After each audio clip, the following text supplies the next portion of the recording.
It's time for Scientology Peeling the Onion. My name is Mark Fisher, and I'm here with my co-host, Janis Gillham Grady. How you doing today, Janis? Good, Mark. Good day, everybody, and thank you for tuning in to watch us feeling and peeling. That's right.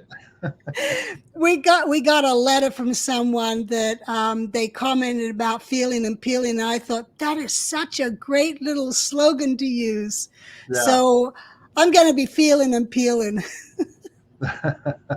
That's right.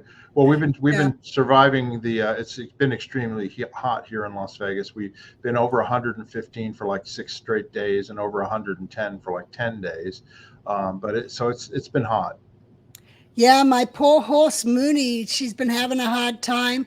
My sister and the ranch hand, me, my daughter, and another boarder, we've been hosing her down, and because she's just huffing and puffing and couldn't take the heat. She's now got an evaporator, a swamp cooler in her corral to help cool her off. The vet came out and had to sedate her and put a hose down her and put some electrolytes in her. I don't want to see the vet bill, but anyway, she's doing better now that it's starting to cool off. So I'm hoping she'll just get back to normal. Yeah, I hope so too. Anyway, we've also been getting a lot of great response to the videos and the shows we've been doing recently with Dan Locke, Larry Wallersheim, and things like that too, right, Janis? Yeah, people are feeling and peeling. Yeah, we've gotten a lot of great response. I've gotten emails, I've gotten Facebook messages, I've gotten text messages. People are enjoying what we cover, and yeah, Dial Wide Dan and Larry Wallersheim have been very, very big hits. And how about the subject of connection? Yeah, connection. We keep pushing connection. Of course, it's. Don't continue disconnection. Let's connect. This is the year of connection. And it's just a matter of a mental decision of connecting and saying hello, sending a postcard, sending a birthday card. Christmas is coming in 6 months. Send a Christmas card. It doesn't matter if you get a response or not. It's you taking that action to reach out to other people so they know you're thinking of them, and that does make a connection to them. So please do that. And I know we have a lot of under the radar watchers. So if you've got someone in the Sea Org or in the org and they're not communicating with you, that's okay. You can communicate with them. Disconnection is not your policy, not your belief. Your belief, please have it be connect. And in that same vein, I just designed some new merchandise on our store regarding the connection aspect, and I want to show it right here. Right now, you can actually get this. It's a coffee mug. I designed the logo with the word connection, and that's a heart with 2 arrows pointing into the heart from opposite directions. And I just thought about this, Janis. Somebody could actually take this and send it to their family member who's in Scientology as a gift. Do you know what I mean? Yeah, hey, that's a good idea. I know, it's like sending a message. I just got it as you were talking about sending them cards. I went, well, they could send them a coffee mug. It's because it doesn't say Scientology or anything on that. It just says connection with a heart, right?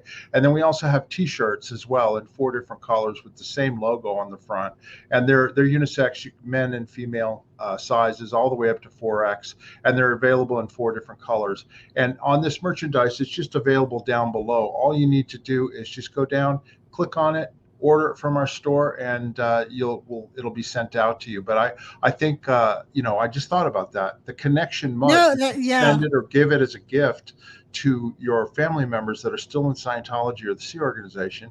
And who knows, they might get the message in terms of what they need to do. Right, exactly. And it's through the heart.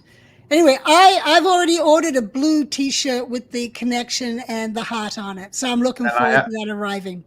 And I have a black T-shirt with the connection logo on it. And also I ordered you a coffee mug too. And just the connection logo is on both sides of the coffee mug. So it doesn't matter if you're holding it this way or holding it this way. The connection thing is facing out to whoever it is you're talking to.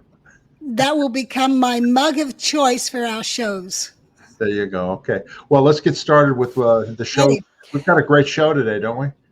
Yeah, we do. We've had Stu Moreau on before. We covered with him how he got into Scientology and him being on one of the ships in Los Angeles, or a couple of the ships, and then coming to the Apollo and working with Hubbard on the Apollo and his life there. And there's more there that we haven't covered, but we're going to move ashore now because he helped wrap up getting the ship ready to sell, and then he moved to joined us at the Neptune Inn in Daytona, and he was only there for a few days before he joined us at King Arthur's Court, or we called it United Churches Extension, UCE or KAO. In Dunedin, Florida. The town right next to Clearwater. Yeah, and it was located probably a 15-minute drive. And this was because when we first moved ashore, the Guardian's office didn't want Hubbard living in the Fort Harrison in the penthouse, which was what the original plan was. So we had to scramble to find a place for Hubbard and the messengers in the household unit to live. And this building had just been built, never lived in before. And so, that's where we ended up. And Stu joined us there. And our transportation between UCE and the Fort Harrison was two vans. One was called the Green Ball and one was called the Red Ball. And these were names Hubbard came up with because on the antenna was a red ball and a green ball. And so depending what time of day it was, depending on if the red ball went or the green ball went. And Stu, when he arrived, he became the driver for the red ball and the green ball, and was living with all of us at UCE. Got it. Well, without further ado, let's bring on Stuart Moreau. Here he is. Hi, Stu. How you doing? I'm doing well. How are you? I'm good. Good. How do you do, Stu? I think I do good. I do well. How are you? I think you guys are having a little bit too much fun there, except for the heat. Oh yeah. I'm up in southwest Washington State with a friend and doing some stuff here after having finished that few weeks over there in 6 weeks in Liverpool. I came out here, saw a friend in LA, and then came up here on my way to Maui. So I'm traveling a lot too. But I really like your theme and the push and the connection thing. That's right in line. I'm with you on that because and it's a much deeper problem than a surface thing where they're just pissing people off in families and stuff. It's a very spiritual thing because we want to get more connected. That's the whole problem, is the initial separation that happened long ago. I guess LRH described it in the theta mess theory type of thing. And, we kind of forgotten that we're all really connected. And what happens when you get a team going, like in the Sea Org type of thing, you get really all connected up a lot. And then when you decide not to do it anymore, and then they get all pissed off at you, it's like starting all over again with the bad stuff. It's more, and you're right, more connection is what's needed to fix all that. It's really let's take the positive route and be at cause over this and make connection happen. You guys are all amazingly capable, intelligent, sharp people. You joined the Sea Org, had the calling, you did all this really good stuff, and then just decide to do something else. You should be ambassadors for Scientology instead of they're creating these kind of situations where these, like a bunch of enemies and conflict situations going on, and they just get worse because you're going to take someone like you and say that, you're no good, and you're going to go, well, yes, I am, and you do all kind of stuff. It's just not a smart way to. You got all these really capable people, and they should be being turned into ambassadors when they leave. So like a Div 6 thing where they turn into field staff members. Like I think Candy was that one. She said she was going to leave, and LRH said, good, go leave. Yeah. Because you get capable people out in the field, and you can do more. And it would have been a lot better for everybody, I think. You know what's funny? I've hired this marketing company that's working with me on a project, and the project manager is no longer there. And they said to me, well, she's been promoted out of our company. And I thought, well, that's a funny way to look at it. And when I first left the Sea Org, someone's transferring or moving on there, people would celebrate that. Where in the Sea Org, it's like they're denigrated for wanting to go and move to another organization or something. It's a very different attitude. Imagine this scenario. You say, you know what, I've been working here for 15 years. I understand the symbology with the billionaire contract and dedication, all that. That's great. And yeah, you guys are doing a lot of good things, but you don't really need me a lot anymore. I kind of been busted 5 or 6 times, and it's good. The whole organization's moving on, but I'm a good person. And it should be like a going away party, a friggin' departing bonus. And here's all your contacts will help you get in. We haven't been out there in the real, quote unquote, real world for 10, 15, 20 years. What do you do? Oh, here's all your contacts will help you get a job and get you set up. And then you become an ambassador instead of somebody who's out there. I mean, these stories, some of these people were homeless and had all kind of problems. It's like, what do you do after you've been doing this since you're a teenager, And just so everybody knows, I mean, just today, I found out, or it was Tony Ortega reported, that Mike Silverman had passed away last week. Michael Silverman was a famous registrar at the Advanced Organization in Los Angeles, and he was 81 years old, and he was kicked out in 1991. But throughout the 70s and 80s, he was the man at the Advanced Organization if you wanted to buy your OT levels or whatever. And he just died. He was 81 years old. And so a lot of the old timers are, they're getting up there in age past us. I was talking to Janis today. I mean, I'm 60. I'll be 66 next month. You know what I mean? And then there was a list of people that were posted on a posting today of people who lived at the Big Blue in Hollywood, right? And it had their ages on there, and most of them were like in their 70s, 80s. Wow. I'm thinking like, oh my God, they're actually old. And I'm thinking, well, I'm old too. I mean, there were hardly very many young people, it seemed like, that were there anymore. So they're kind of aging out. It's kind of funny. Oh no. Yeah, I don't even think I'm old unless I look in the mirror. Then I was like, oh my God. I'm going to be 74 in a couple of weeks. You don't look it. Wow. Yeah, and I keep in shape, and I did this whole. I had a lot of good breakthroughs, and a lot of it is using the quote unquote tech that I learned, like evaluation tech and how to stick to it, and a lot of it is sort of like divine intervention too. I feel a lot of that these days, where I'm getting, have sort of a purpose, and part of the purpose of being here is, like you said, with the more connection, because we got to do that. I mean, I have a choice: either connect with you guys who I'm already connected with, or I can't do that. Because so that my kid can go up the bridge type of thing, or they won't. It's just the policy in Scientology is they're not advocating disconnection anymore, but it's still sort of being done. Right. It's just stupid. It's like how can somebody so capable and got all his bank handled and being able to talk to anybody, anything. Oh, you can't talk to your kid because he doesn't like Scientology. You can't talk to your dad because he has a disagreement with some executive somewhere. It's just stupid stuff. Yeah. Well, when I grew up, Scientology was all about inclusion. You included people, and you connected with them, and you worked to help them, and just improve things and validate things. It wasn't about all this negativity that's been going on. Yeah, there's too much positivity. Scientology's already made it.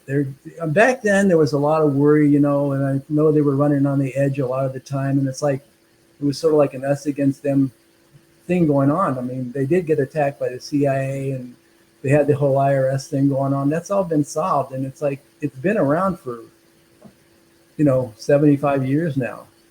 And it's established, and there's the fight. It sort of needs to stop, and you need to start cleaning up the mess is what I think, Yeah. Right, agreed. Well, let's move on. Let's Janis, UCE. Do you have stories you want to start with there, or do you want to go to going to W and La Quinta? Well, I can, if you want. I'll tell you the story about how I got out there first. Also, Stu, can you also tell why was La Quinta chosen? Who bought it? I mean, I'm sure you probably know. I'm sure it was a whole geo thing. Janis knows. Probably know that better. I know. I was at Beta, which was the LRH External Communications Office located in the Guardian's External Com Office. There was 3 of us messengers. This is 1976, yeah. And Hubbard was still in Washington, D.C. with Kimmer and Michael. And I came out around the same time he flew out and was in California. And the Guardian's office, mostly Duke Snyder and Henning Helt, were in telex communication with Hubbard, having worked on locating a place for Hubbard to move to. And they found the houses, like 3 or 4 houses located in La Quinta, next to the La Quinta Hotel. And at the time, it wasn't even La Quinta. It was just, it was just desert, you know. It was near Indio, right? Near Indio? Yeah, near Indio, yeah. And the closest store was a Circle K, which was several miles down the road. You couldn't even walk to it.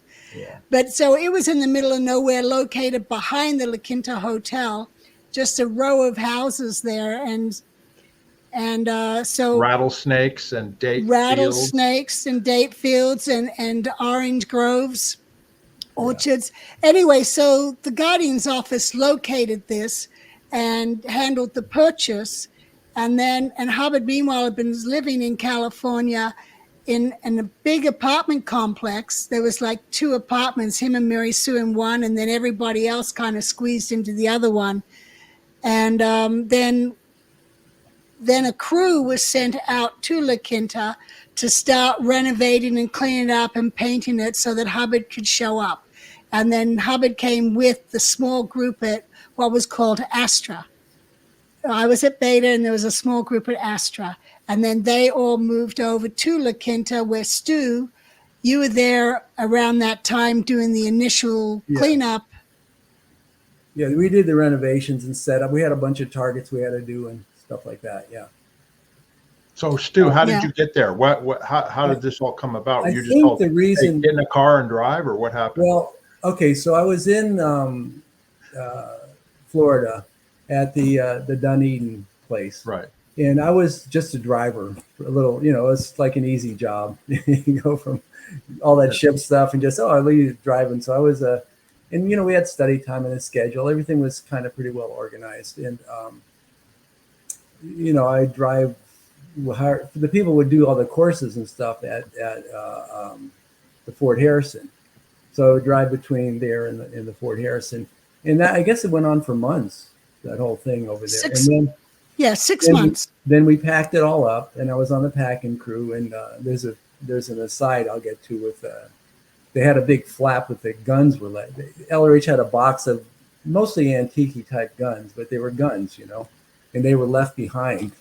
So it's a whole really stupid story, but it's kind of, it was a mystery for a long time, and then I actually helped solve that. But so he had a motorhome that I think was his, the LRH motorhome.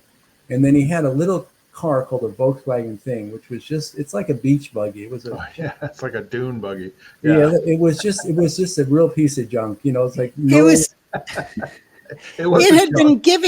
had been given to him as a birthday present from some org. Yeah. Just that year, just while he was gone, I mean, if you bought it brand new, it was a piece of junk.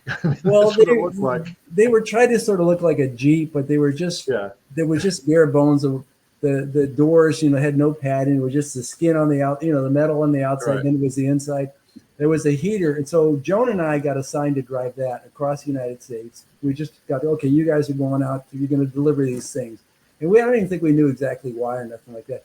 And then Bill Fosdick and Terry, your sister, drove the motorhome. Of course, that's a big old luxury thing.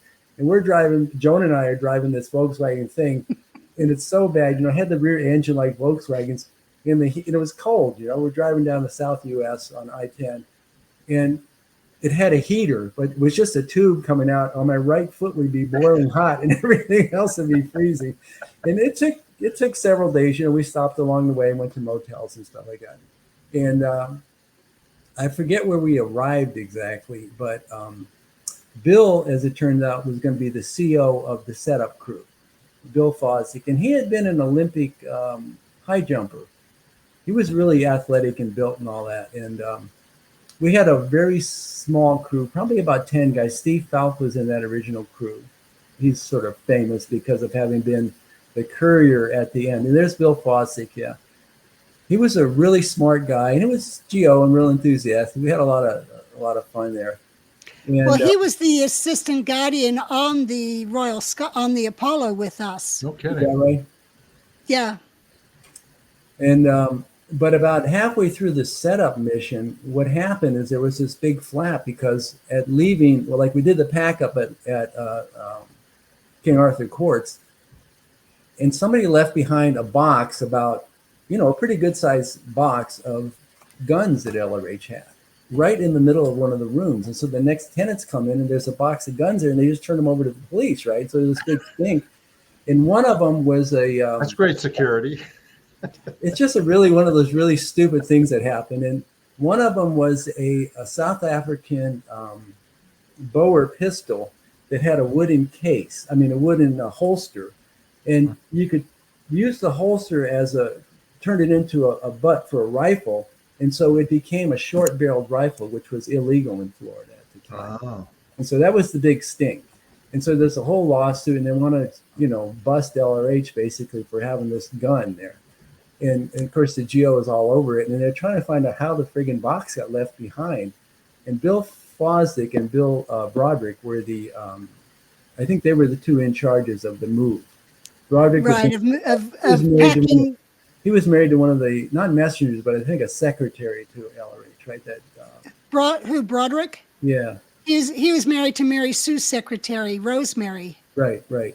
And so Bill had been sec checked about this thing, and nobody could figure out how the box got left there. And I remember during the packing, there was a big box in that room, and I said, God, I remember kind of a green box, and it was kind of heavy in that front room. And Bill goes, oh, that one. And the other Bill had told Bill, he said, because Bill asked, he said, what's that box there? And then the other Bill said, well, that's empty. And Bill thought to himself, I'm glad it's empty because it was so heavy. And he outpoints, right? But he was glad he didn't have to move it again. And then they said, oh, God, it was that one. Then it turned into a whole big stink, and he got in trouble. And then I became the CO because I was the chief officer. It wasn't a lot of people there, but he was the CO, and I was chief officer, and I figured it was the other side of the org. We had a Sea Org board set up. And by the way, I sent you a Sea Org board, and I wanted to show you how low the MAA is on that. I don't have it. Okay, well, we'll do that later. But It's like there were so many levels above us on the ship, You had all the boat hierarchy, and then you had the commodore, all the int people, and then you had the CMO, and then you had LRH's thing and all that. But anyway, but that was my initial, I did the deck thing, and then I learned more about admin when I did the mutiny thing, and then I got next day posted as MAA instead of getting offloaded. And there I had to learn about admin. And then, this is the whole evolution of thing. And, you go up and down a lot when in my position. Same thing with you guys. I don't know about you, Mark, but Janis, you had a lot of ups and downs, huh? Yeah, I had my ups and downs. Yeah. But so I became the CO, and when LRH showed up, I was the CO of that place. But in La Quinta at the what was called Winter Headquarters, right? W. Yes. And there was another guy named Gary Weesey who had been set up, who was trained to be the CO there. So he came out with his. Still there. Huh? He's still there. He's apparently still there. Well, good for Gary him. Weesey, after all those years. It's he and his wife Suzanne, her real name Carmen. was Suzanne, but everyone called her Carmen. That was her Weesey, made-up name. Yeah. I don't think she's alive. She had cancer. I'm not sure that she's still alive. But Gary, Mike Brinder, I just recently listened to a podcast, and he said that Gary Weesey is still there. But God, that was a long time ago, man. I know. Jeez, like 50 years. We're talking about the 70s. Yeah. Huh? Yeah, 50 years. Wow. So that's pretty much what happened. We set up there. If you want to, we did all the renovations. I'm showing it, Janis. Janis, let me do it, Janis. I got it. Okay. So this was something I made up as sort of like the layout for for the actual place. And to the behind, and this is the modern picture. This is a Google Earth shot of it. None of those buildings were there. Behind us, which would be to the left on that picture, was just, there was they had a dude ranch back there for the hotel. They had some horses and stuff and a couple of stables themselves back there.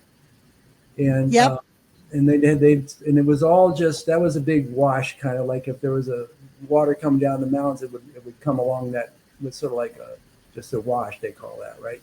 What are the green? What are the green patches? Describe the green and the pink. Okay, the starting from the top, that was the Olives house. Palms. And to the right is Olives, and that's the field, the date field behind it. Oh, sorry, no, that's the Palms house, right? Palms. The first one was Palms, and we had the house in front. On the right was the house and the guest houses. They had, all those houses had a lot of birthing. That's why they got them, I think. And we, of course, overloaded them, and we had a lot of septic issues, and those were things we had to solve. Stu was often out there fixing that kind of stuff. Unfortunately, it wasn't fun. And then the next sort of yellow square down would be, you can't zoom in on that, can you, huh? No. But the big part of that was I should have sent you a close-up, was the actual Olives house. And that one you said we named because there was a bunch of olive trees in that. That was a big property that was built in 1945 by some movie executive. And I was there and I met the guy, the previous owner. He had all the hair on his face burned off because he had lit the heaters there with the gas heaters and did it wrong, and it all blew back in his face. But anyway, I did a groove in there, and behind that was, so there was the main house, which sort of, you can sort of see the yellow shape there. And behind that was the library, and then the longhouse was the other, that was 4 guest houses. In all these houses, I mean, these were really wealthy people that used to go out there, and they'd have guests come, and it's a winter retreat. The Palm Springs area traditionally was the winter retreat for all the rich people from LA. I mean, they had the Bob Hope Classic there. You know, they'd be playing golf and stuff, and it was a really nice place. We had a fireplace in that main house that was about 6 feet wide and about 5 feet tall. You could walk around in it, and it had a big copper hood across the whole thing. And it was brick going all the way up to the ceiling. It was 12-foot ceilings. And originally it was all redwood inside. You can imagine it was like real redwood because it was built in the 40s and they still had redwood. The beams across the ceiling, everything was redwood. Yeah, it was a beautiful house. Woman, huh? It was a beautiful house. But the lady covered all that with sheetrock, the previous lady, and painted all the ceiling white, except for the beams were still redwood. The longhouse still had the redwood in it because that had 4 rooms, each with their own kitchen and, kitchenette in it. And then each of those had there's a bigger room and a smaller room. And the idea was the bigger room was for the guests and the smaller room was for the guests' maids and stuff. Because they all Stu, rather than describing each house, because I'm going to show photos of them, why don't you describe them when I show the photos? I just wanted you to orient everybody. All right. Sorry. So we had, the top was the palms, which would have big palm, like we had date palms there. And we had people come in and take care of the dates and stuff. When they come in, they're like, the bundles of the dates are like 5 feet tall and about 2 feet long. They're huge. They have to keep them. Anyway, there's a lot of technical stuff with the dates. I learned a lot about dates because I was in charge. And there was also a tennis court between the house and the date field. There was a tennis court. I thought the tennis court was behind the. Okay, that was at Palms. Okay. Yeah, you come out and you go to the back and through the big hedge, and there was the tennis court. Yeah. Ella Rach was, he liked me. We were kind of close, and but I just want to orient everybody to the map. Let's stick to the map. Sorry. We can then tell stories when I show pictures of the houses. But just orient it. Where was Hubbard? Let's go ahead and do that. Okay. Yeah. So we had the fields there, and then that had some dates and a horse corral behind it. The Olives house. The big house was originally supposed to be Ella Rach's house, but he never moved in there. We had a huge pool there that we used to take we had a siesta time and stuff, so we do that. All right, then the next one down, there was a 5 acres of alfalfa field, which we also farmed that out to somebody else would pay us to take care of that. And then the next one down was where LRH lived in the rifle house. What's the pink? What we did was up there was there was a bunkhouse right at the top end of that toward where we first started talking about it. There was a bunkhouse, which was some crew lived in there. And then there was a stables along there. There was like, I don't know, probably 6 stables that were actually horse stables. And that area was all dirt, but LRH, I think that was part of the area. But he ordered some concrete put in there. We put pink concrete. He was into the desert colors, and he had a pink. It was all pink concrete that we poured there, and that ended up being a big area where we did filming and stuff. And then the next to the alfalfa field down that way was the rifle house where he lived. There's that, yeah. Yeah, and I'll just show here that if you're looking at this house straight on the left there's an open door. And that you go through that door, and directly to your right was Hubbard's office. And that window there on the other side of the tree was the window to Hubbard's office. Okay. And you could go out to the center of the house, and it was actually a courtyard. And you see that palm tree in the middle? Yeah. That palm tree is actually in the courtyard, growing out. You can see it right here from aerial view. You can see it right there. And from this aerial view, go to the left, you'll see the swimming pool there. And then just below it was what was the guest house. And there was two rooms there. In the far left was Hubbard's bedroom. In the middle was a kitchenette where the messengers would sit. And then on the right was Mary Sue's bedroom. Yeah, and then Janis, just to orient them a little better, you're talking about the lower left corner. Yeah. Yes. Just below what looks like a swimming pool from the air. That's where Hubbard lived. That was a nice swimming pool with a diving. Yeah. That was a nice swimming pool with a diving board, and it had a big mural. It was a courtyard swimming pool, so it had a 6 foot tall wall all the way inside. It was nice.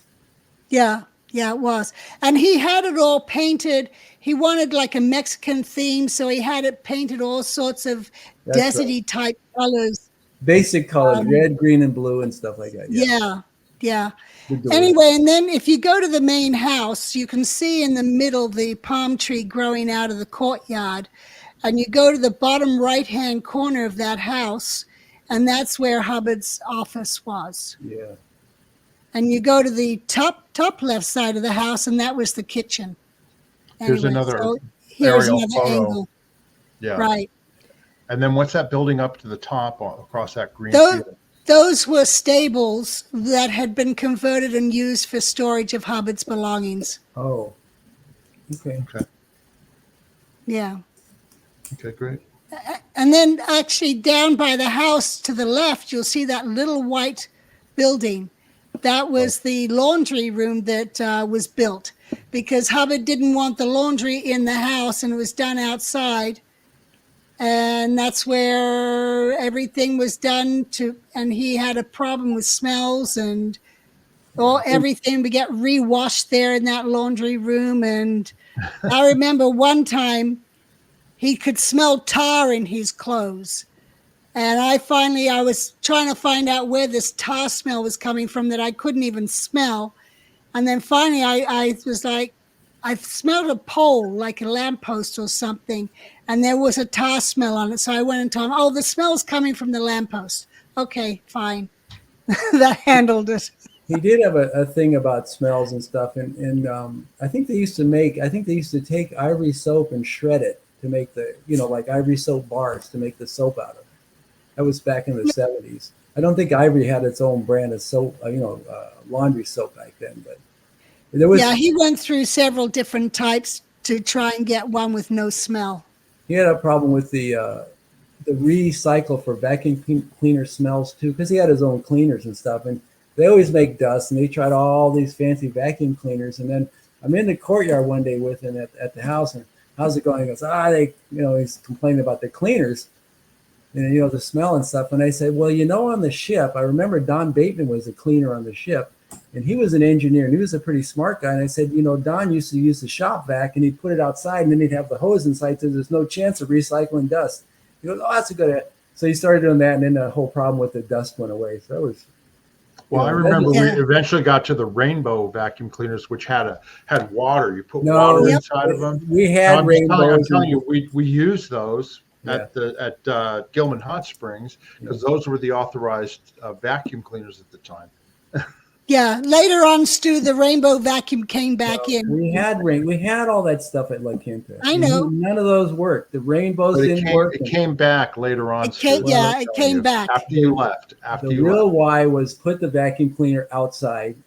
The rainbows with a long hose, But they still, the rainbows. But the biggest outpoint, Stu, what's the biggest outpoint with Hubbard and Smells is that he would go live in a mobile home, or he would go live in an apartment in Sparks, Nevada with Claire cooking oil, food. You know what I mean? It's just, he had no problem with it. He'd go to New York with Jim Dinkelsey, and you see him, he'd eat food and stuff like that. He didn't care about Smells then, it's just really funny. It's like Janis when she was on the ship when the boats were being wrecked. He'll rise to the occasion. So if he had to take it, he would take it.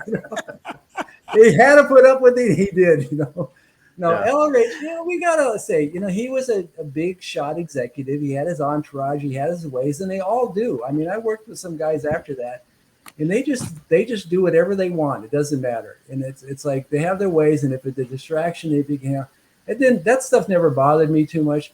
We did confront him on the smoking one time when we were at Gillman. Blake did that. Blake was on the ground. Did that? Blake knew him for years, right? Yeah, Blake. Right. Blake had been on the Avon River. Blake was our neighbor in Australia, and was with my mother when she got declared, and when the band came. So he moved to England pretty much with us. Yeah. And then he joined the SEAL when my mom did. Yeah. So he knew Hubbard on the Avon River, and he used to drive the boat and go pick Hubbard up and bring him out to the Avon and so forth. So Blake had a long history with Hubbard. So I think I was the SEAL at Gillman at that time because I was up and down there. I mean, when we moved to Gillman, which would be the later story, but Blake confronted him on that. He said, we were out there and me and LRH and a couple messengers were just walking around. I thought it was 600 acres. You guys said it was only 500 acres at Gillman. But anyway, it doesn't matter. It was 600. It was 600. Go ahead. It's a lot of acres. Yeah. And we were out there, and Blake was in charge of the grounds crew, and the grounds was big there. I mean, we had gang mowers because it was a golf course, right? We had all kind of equipment and stuff. And we were just strolling around out there, and I was talking to LRH, and Blake came up, and we were talking, and somehow the thing about the cigarettes came up because, he smoked. He smoked them friggin' cools. And Blake said something like, well, I think he asked me, he said, why are you doing with the smoking? And he said something like because Blake was kind of Mr. Natural. He was all into natural foods and all that stuff. And he said, oh, why do you like the cigarettes? And he said, I don't know, maybe they're bad for me too. But that was it. He didn't, it wasn't like he was uptight or nothing like that. And I know later on he said he didn't want to have the smoking associated with his image. When they took one of the nice pictures of him later on for his legacy, they left which was, I don't think you want that as part of your legacy. It wasn't smart smoking. And, sometimes really smart people do dumb things. What can you say? Well, Annie told me that in his later years, he had stopped smoking. Well, that was good.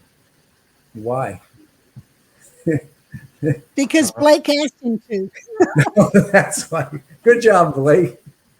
Anyway, the thing is, if people are looking for LRH to be perfect and forget about it. He was not the Dalai Lama walking around floating on air and with a big old smile on his face all the time. He had some stuff to get done, and he was targeted and focused. And you got to say, in one lifetime, all that stuff that he accomplished, it's a lot of stuff. Most of these religions, and Scientology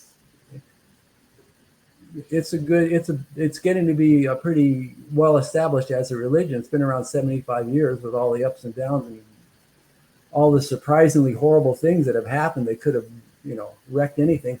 But all that was accomplished in one lifetime. Most of the churches, somebody has the idea, and then somebody else is managing it, and then hundreds and hundreds of years before they're really established. And he set all that up. He did the ships, and we all got some gains out of all that stuff. I mean, the only reason we're not stupid people. We weren't hypnotized or bamboozled into it. I mean, we were rolling along and had the calling and wanted to help and stuff.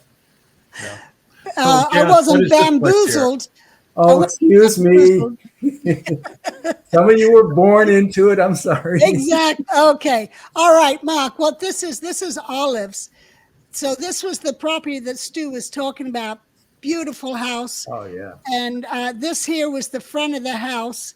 This is a picture of it after we had left. This is after the hotel purchased it from Scientology, and they redid it. And we had a great swimming pool there with an island and a diving board. I remember Pat Broker used to teach me how to do gainers off that diving board. Yeah.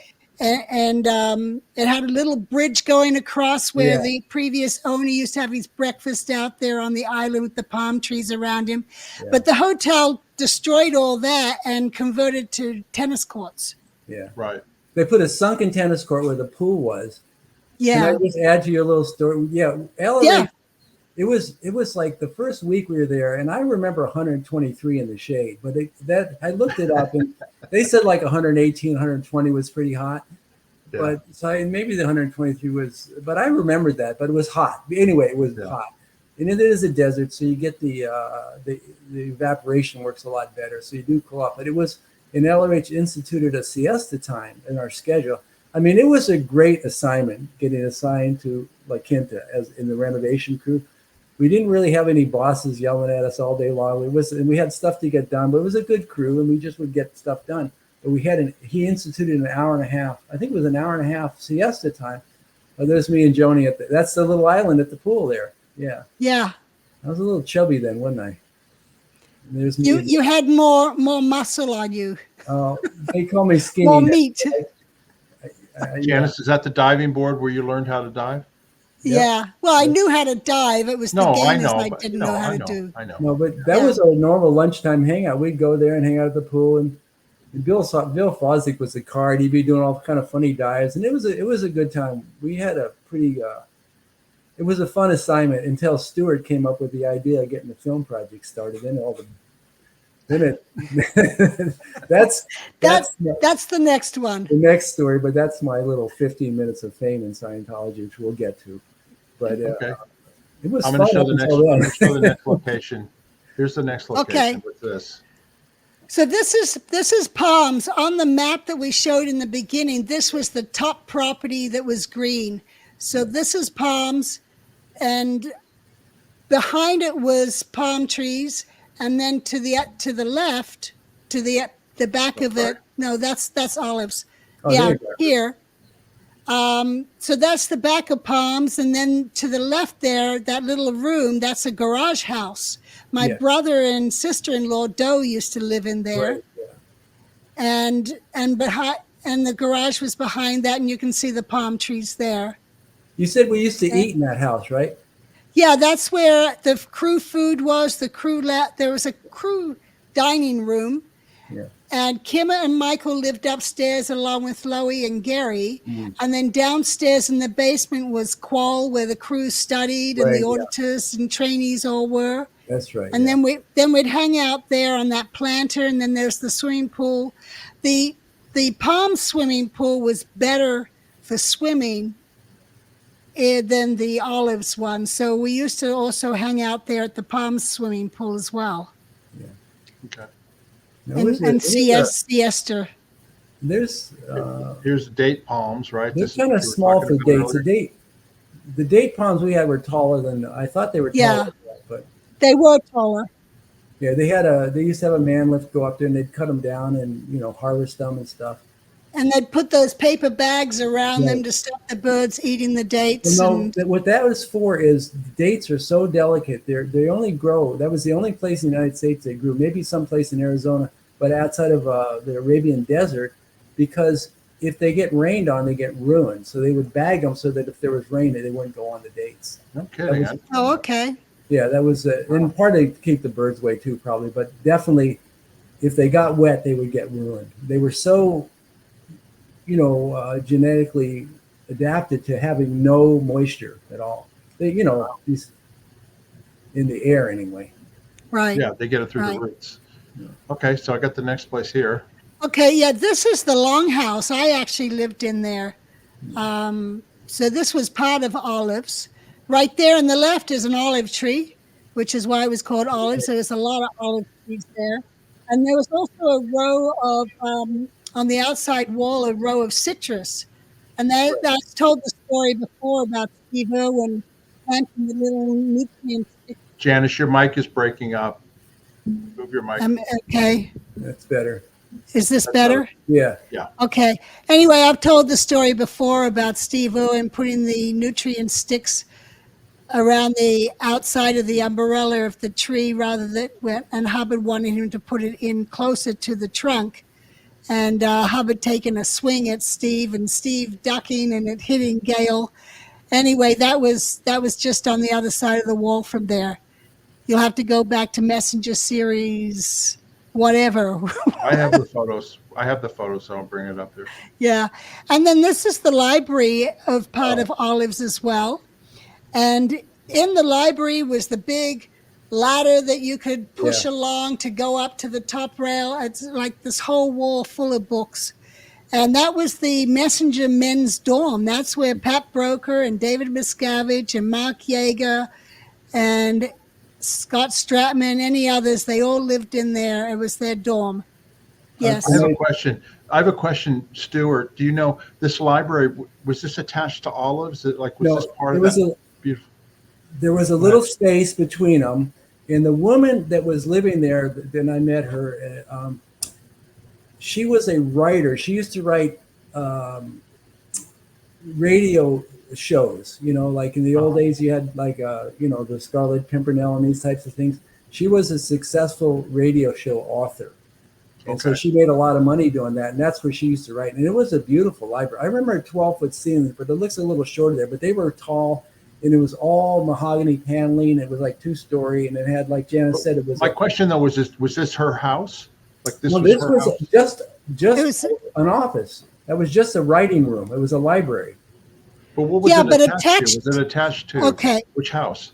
It was behind Olive's house. Olives. So it was part of Olives. Okay. Olives was a huge house that had one bedroom in it, except for, and it had a sort of a gourmet kitchen and dining room and that big, huge living room with the big fireplace I mentioned. And then it had a man's dressing room, which was huge. I mean, I'd never seen anything like that. Then it had a woman's dressing room that was probably about 10 feet by 10 feet, let's say. And it was all lined with closets that were floor-to-ceiling mirrors. And one of the closets you'd open up, it's just shoe racks. And then she had her own bathroom on one, and the guy had his own. It was a men's bathroom and a woman's bathroom on opposite sides. It was a real luxury place for 1945. You go in there and had a shower with like 4 or 5 different shower heads. They were all controlled by, so you could, like they do these days, they have multiple shower heads that are modern, but this was one from the 40s, and you turn on different faucets. You can get low spray, high spray. It was really a nice posh place, and that was going to be LRH's room. That had a little cabana attached to it with a private swimming pool, like a little lap pool, they called it. And then there was a cabana house there that had 4 or 5 rooms for changing for where you were at the pool. It was a pretty nice resort place. Which we turned into bedrooms. Married couples got those dressing rooms as bedrooms. Yeah, and then the other thing about the main house, it only had 1 bedroom, but it had a whole nother section it had 2 kitchens because it had a maid's bedroom and a maid's kitchen. She had her own kitchen, and that was probably somebody else's bedroom. Then it had the garage, which we converted, I think, to your guys' office. Is that right? It was external communication, LRH's external communications office. So it had and it was just a really nice place to hang. I used to love coming from LA and drive down I-111 and just coming into that. It felt really good, So, let me ask you a couple other questions. Go ahead, Janis. Go ahead. Yeah, right next to, and it was the earlier picture. You could see the windows. That's where they converted the garage into external communications. Right. And next to that was a carport, and that library I showed you was behind the carport. But that carport we used to pull the car out when you had ping pong tables there, a ping pong table. And lunchtime, when it wasn't swimming weather, we had some vicious ping pong games. You're talking about here at the library? Behind this tree on the right, but on the other side of that wall was a carport, and that's where the ping pong table was. Okay. And everyone would line up and wait their turn to get involved in these games, but they got pretty vicious. I have a couple questions. I have a couple questions about the property. Okay, there was no like main gate or drive up, right? In other words, there were all individual houses. Like, was there one main road to get to everything? No, they were all separate properties. Olives had like I would say an 8-foot.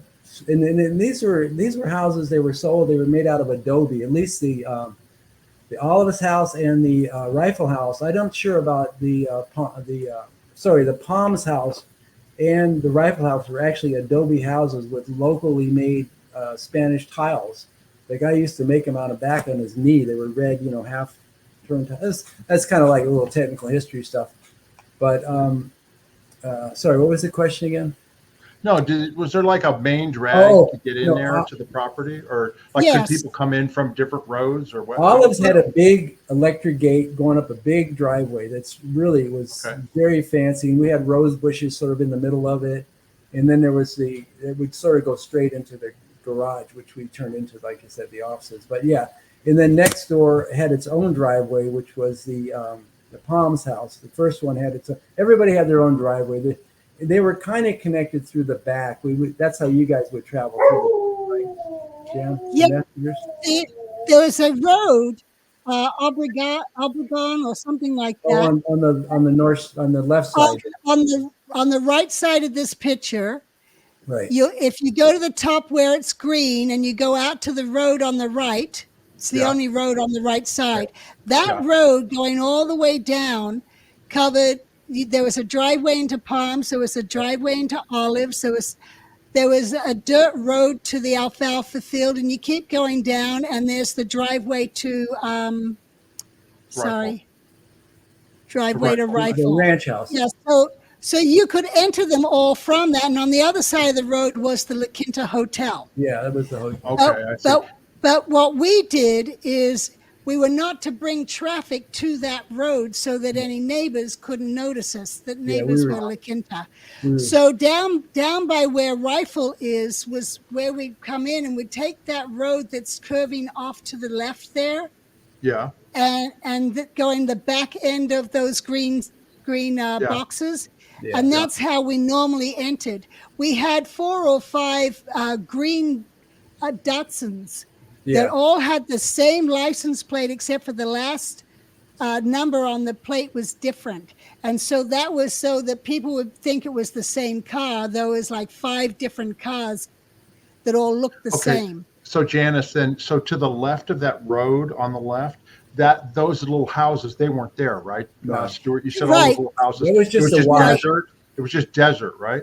It was just desert and wash. The runoff from the mountain. But there were no buildings there. In other words, that road was the end of the. No buildings. There was trees there. No buildings. There was the Dude Ranch there with the dog that was the father of my dog's puppies later on. Okay. All right. Now, Janis, is this the road that you would walk up and down and have to avoid rattlesnakes?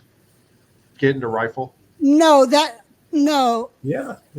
Down by, if you go to the bottom right-hand green alfalfa field, going past that field is where we'd take that to get down to Rifle. But you said you went on the left-hand side, not the right-hand side, so you weren't by La Quinta Resort. Okay, that was driving.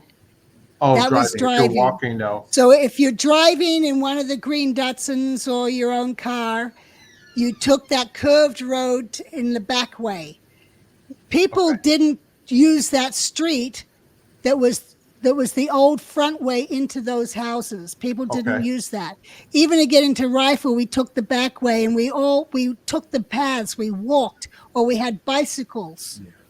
And you'd bicycle between the various different properties or walk. So that's where you had to avoid the rattlesnakes? Was there that alfalfa field? Yes. Right. Well, and the date fields. Yeah. Okay. Well, in the corral, because I remember behind the big house there, we caught a 6-footer back there.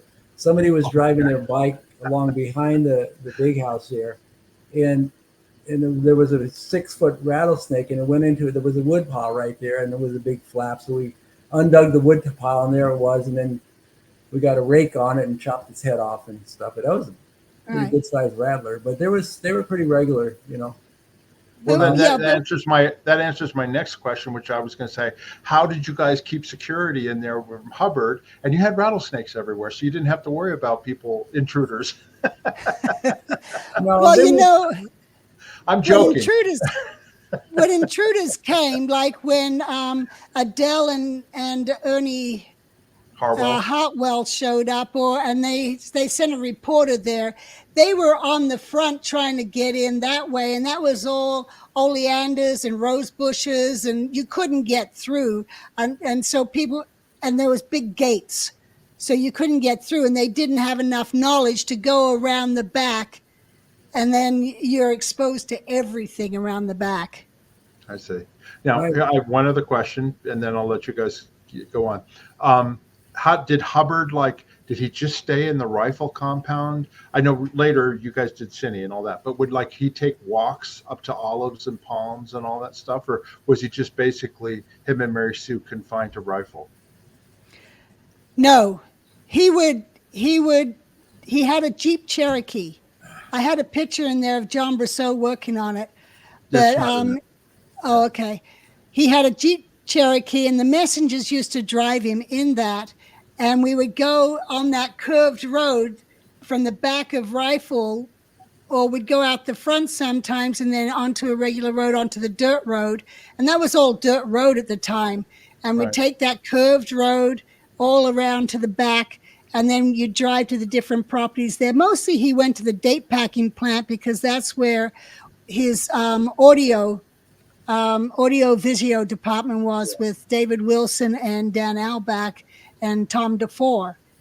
And that later became part of Cine. But he would go there, or he'd drive to different places, and then he would walk and do inspections, and the messengers would write out his orders and put them into program form, and then get those being executed through people like Stu.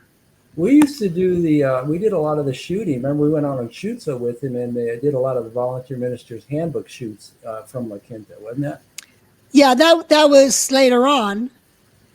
Oh, you're still photography. Well, I remember doing the Volunteer Minister stuff in Trinidad and St. Vincent. Also on the top in the floor Caribbean. Of the garage, top floor of the garage, the Fort Harrison too. Fort Harrison, yes. Yeah. Okay. Now I have another question. Now, because I never was at the property when you guys were there and Hubbard was there, so I have practical questions. Okay. It was 120 something degrees, you said, in the summertime, Stuart. How did Hubbard deal with that? Was he like us, where we live in Vegas, it's so hot, you just stay inside all the time? Or how did that work? He took a siesta. Well, I think, Hubbard was a scheduled guy. We had he had air conditioning at his place. We used the swamp coolers mostly, to save on the money. They work kind of effectively in the desert, but they're less expensive than air conditioners. But he had air conditioning, and he was a get up at noon guy, and so he was probably up a lot at night. But I did see, he'd come around in the afternoon. The whole Cine project started because we were on a walk and we met. But there was also, I think we missed on that map where the actual date packing plant was in relation to that, or we can cover that later, I guess. Yeah. Where the Cine project kind of started. But we would see him once in a while. He'd walk around. And then the FBI raid happened, and he was gone. Right.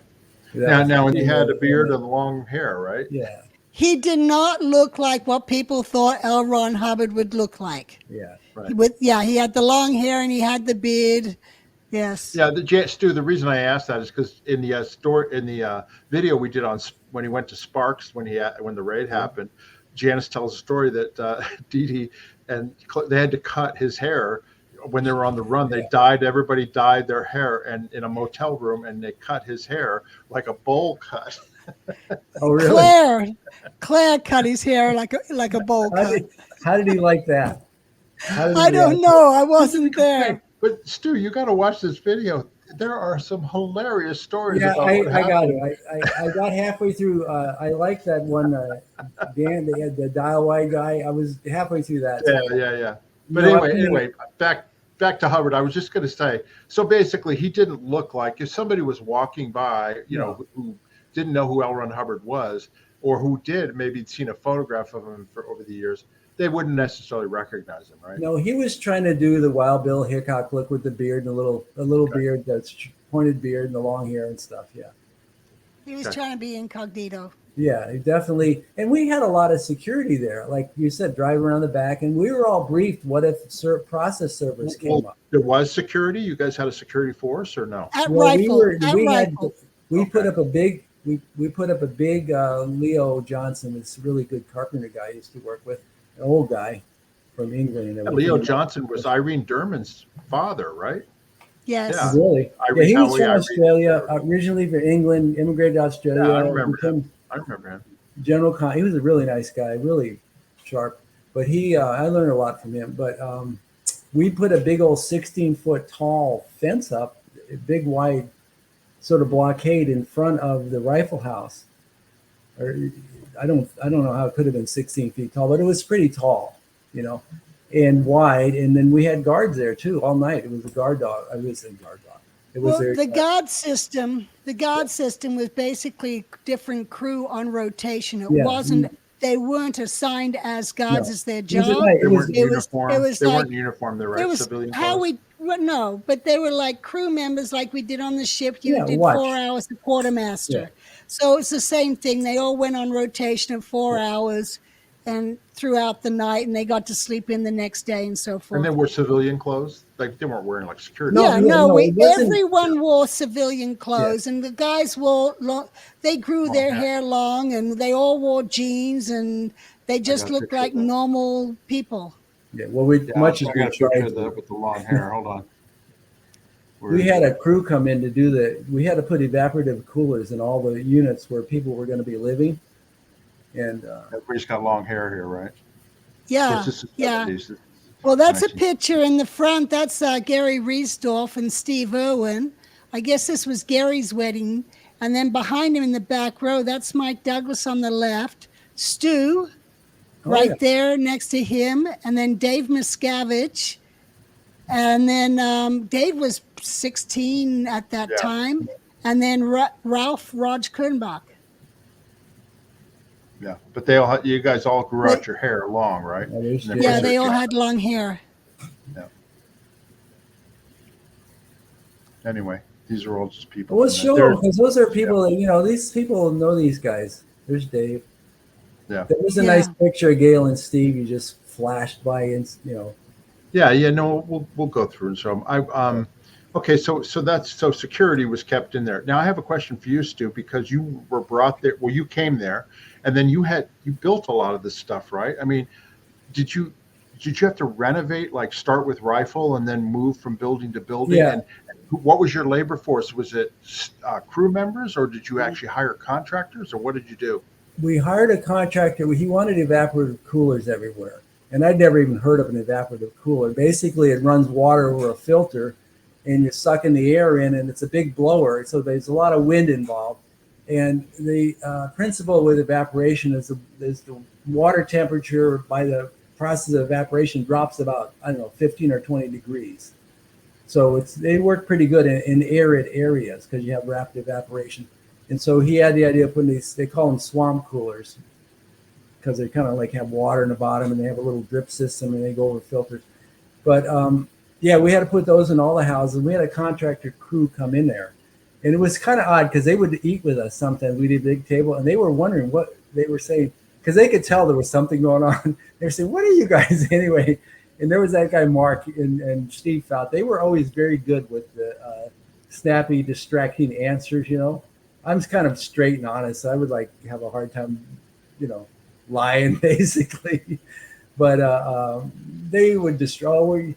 I think Mark said something like, "Oh, we're from an insane asylum," or something like that. Funny, just to throw them off.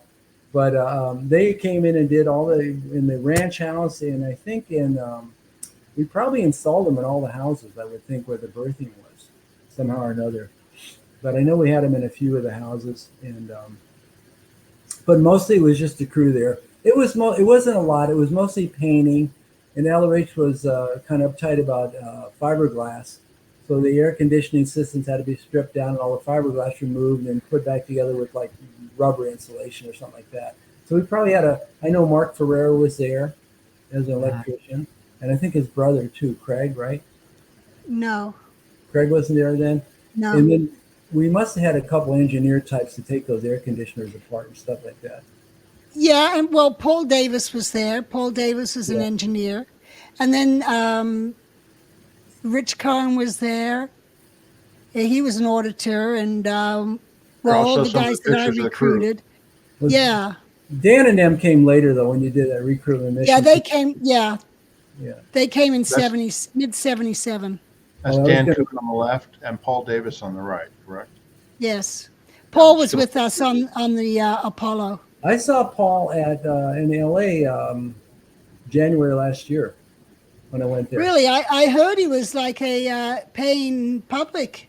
Oh, I think it was Paul. He was Australian or something, right? South African. Okay. And he was in the sound mixing and stuff at La Quinta, wasn't he? I don't remember him in the sound area. Sure, I don't know exactly what the roles were, but I saw him and Sheldon Massell. Sheldon Massell. And then I saw Janet Thompson and a few others when I was in LA. And Bill Lazzaroni was at Flag. Yeah, I'm kind of on the bad list now, I think, for talking to us, for feeling and peeling. Well, it's the connection thing. We're trying to get the connection. It feels good to have a connection, and it feels bad to have a disconnection. The natural state is connection. Okay, that's what we all were originally. Now, we're trying to get back to that. So, it's a side of good. We're on the side of good. We're not bad guys. Let me go ahead and roll through these pictures of the crew, and you guys can name who they are, and then we'll wrap it up because we're already at an hour and 10 minutes. Okay, so time flies when you're having fun, doesn't it? So that's Clarice. This is very interesting to me. Go ahead. This is Clarice Barnett, Clarice Brassoche. That's Shelley Miscavige's older sister. We used to call her CB. Right. Yep. And that's Dee Dee, Diana Riesdorf. She was a messenger. And that's Claire and David Rousseau. They got married. Yep. Yep. And that's Gail Riesdorf, Gail Irwin. And she's the one. Oh, that's Loie Jory from South Africa, and she got married to Gary Riesdorf, and her mother of the bride was Kimma Dunleavy. Janis, briefly, I wanted to ask you, Kimma was in charge of the household unit. Who was L. Ron Hubbard's cook when he was at Rifle? Was that Sinar or was that somebody else? Yeah, that was Sinar, but before Sinar, because I recruited Sinar in 77, Michelle Yeager, actually. Oh, no Michelle kidding. Haramaro was LRH's cook for a while, and then we got her replaced. But she was like our age, younger than me, but she loved cooking and she managed to do it all right. Wow. Okay. Yeah. And that's Gary Riesdorf and Arthur Hubbard. Arthur is L. Ron Hubbard's youngest child with Mary Sue. And that was the wedding party with Arthur and Gary, Lois and Ralph, with Gail and Dee Dee in the front, with a little message. Oops, sorry. With a little message from LRH to Lois. And that's Lois. And then the purple shirt in the back, that's Gail. And then that's Miscavige, who we called the kid. The kid, there you go. Or DM, didn't you call him DM back then? His little mustache. He's 17 years old. Well, that's because we had David Rousseau and David Miscavige. So that's where we had DR and DM. But Hubbard used to always refer to Miscavige as the kid, And so then we used to always just say the kid or DM. And that's Steve Irwin with his sister-in-law, Lois. And that's Steve Irwin and Gail, who are still married to this day. Yeah. So they got married back in 77, and here they are all these years later, still married. Almost with 50 years, 47 years. With 3 granddaughters. Wow. And we went to Yep, that's me.